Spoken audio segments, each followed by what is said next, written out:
Hi dears. അപ്പോൾ നമ്മുടെ +1 ക്ലാസ്സുകളൊക്കെ തുടങ്ങിയിട്ട് എല്ലാവരും സെറ്റായിട്ടിരിക്കുകയായിരിക്കും അല്ലേ?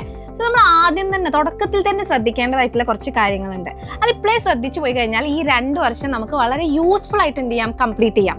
എങ്ങനെയെങ്കിലും പഠിച്ചു പോയി കഴിഞ്ഞാൽ നിങ്ങൾക്കറിയാലോ, നമ്മൾ ഹയർ സ്റ്റഡീസിലേക്കൊക്കെ പോകുന്ന സമയത്ത് ഏറ്റവും ബേസ്, അതായത് നമ്മുടെ ഫൗണ്ടേഷൻ എന്ന് പറയുന്നത് എന്താണ്, +1 +2 ആയിരിക്കും. കാരണം ഇനി നമ്മൾ പഠിക്കാൻ പോകുന്നത് നമ്മുടെ സ്പെഷ്യലൈസേഷൻ ആയിട്ടുള്ള കാര്യങ്ങളാണ്. ഇതിൽ നമ്മൾ മാസ്റ്റർ ആയിട്ടില്ലെങ്കിൽ പിന്നീട് നമ്മൾ അതിൻ്റെ മുകളിലേക്ക് പഠിക്കുക ഒന്നും നമുക്ക് അറിയുന്നുണ്ടായിരിക്കില്ല. സോ എന്തൊക്കെയാണ് നമ്മൾ ആദ്യം തന്നെ തുടക്കത്തിൽ തന്നെ ശ്രദ്ധിക്കേണ്ടത്? അതിലൊരു കാര്യമാണ് മക്കളെ, നിങ്ങൾ 10ാം ക്ലാസ് വരെ പഠിച്ച രീതി വേറെ ആയിരിക്കും. 10ാം ക്ലാസ് വരെ ചിലപ്പോൾ നമ്മൾ എന്ത് ചെയ്തിട്ടുണ്ടാവും, കാര്യങ്ങൾ ബൈ ഹാർട്ട് ചെയ്തിട്ടായിരിക്കും പഠിക്കുന്നുണ്ടായിരിക്കുക. കാരണം നമുക്ക് എന്താണ്, നമ്മളത് എക്സാമിൻ്റെ തലേ ദിവസം അങ്ങോട്ട് ഇരിക്കും, അതെങ്ങനെയെങ്കിലും ഒന്ന് ബൈ ഹാർട്ട് ചെയ്ത് പഠിക്കും, എക്സാമിന് പോയി എഴുതും. പക്ഷേ +1 +2 നമ്മൾ പഠിക്കുന്ന കാര്യങ്ങൾ നമുക്ക് ഹയർ സ്റ്റഡീസിന് പോകുമ്പോഴും ആവശ്യമുള്ളതാണ്. സോ അതുകൊണ്ട് നമ്മൾ എന്ത് ചെയ്യണം, നമ്മൾ അങ്ങനെ ബൈ ഹാർട്ട് ചെയ്ത് പഠിക്കുക എന്നതിലുപരി നമ്മൾ കോൺസെപ്റ്റ് മനസ്സിലാക്കി പഠിക്കണം.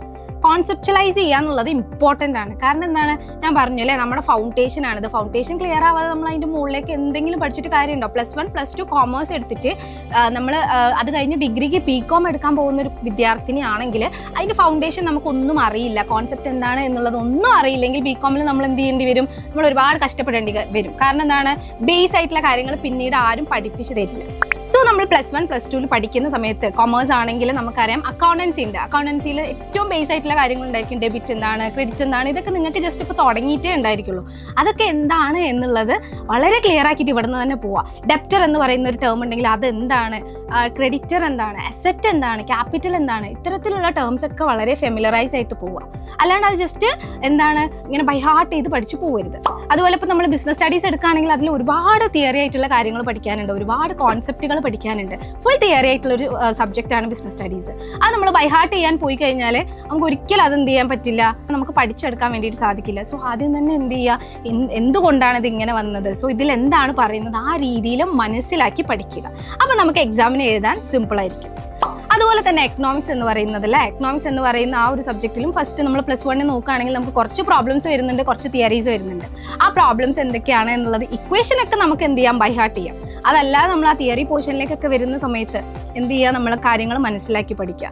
അതല്ലാണ്ട് പിന്നെ നമുക്ക് ലാംഗ്വേജ് ഉണ്ടായിരിക്കും. ലാംഗ്വേജ് ഒക്കെ ഓഫ്കോഴ്സ് നമ്മൾ ബൈ ഹാർട്ട് ചെയ്ത് പഠിച്ചിട്ട് ഒരു കാര്യവും ഇല്ല, നമുക്ക് എല്ലാവർക്കും അറിയാവുന്ന കാര്യമാണ്. സോ ഈ ഒരു മിസ്റ്റേക്ക് നിങ്ങൾ ആദ്യം തന്നെ വരുത്താതിരിക്കുക. 10ാം ക്ലാസ് വരെ നമ്മൾ ബൈ ഹാർട്ട് ചെയ്ത് പഠിച്ചിട്ടുണ്ടാവും. ഇനി അങ്ങോട്ട് നമ്മൾ കോൺസെപ്ച്വൽ ക്ലാരിറ്റി ഇമ്പോർട്ടൻ്റ് ആണ്.